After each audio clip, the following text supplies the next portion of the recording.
Something horrible just happened.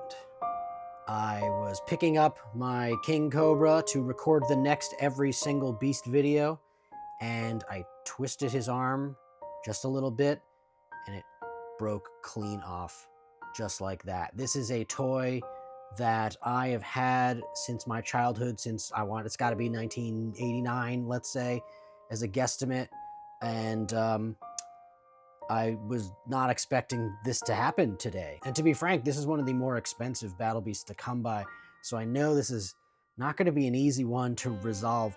I'm going to fix it. I'm going to give him a repair. Will it be good enough for the long term? That remains to be seen, but let's see what I can do. So my plan is to kind of take the end of this pin here and snip it off with one of these guys, and then just use that little piece of metal to plug into his arm and then stick the arm on it, and it'll at least be like kind of a temporary fix. Okay, so here it is. I've got the pin.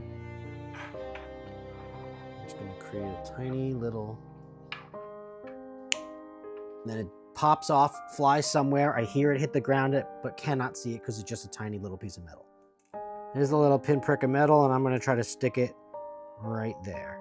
Okay, so what I should have done is pre-poke the hole using a pin, because taking this little tiny piece of metal is not easy to maneuver. So I'm gonna actually go take another pin and poke this hole.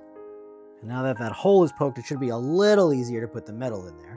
Okay, that wasn't any easier. New plan. Okay, so the new plan is I'm gonna stick this pin into the arm and get it stuck in there, and then snip it off. So there's a little piece of metal sticking out, which I can stick the arm onto. Let's see if that works. So there's a little hole. I'm just gonna jam it in there, push it in.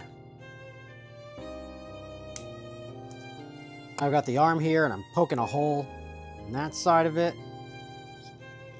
Yeah. Now I just gotta stick that into the hole. And there we go, a temporary fix. But I'm gonna wanna buy a new one.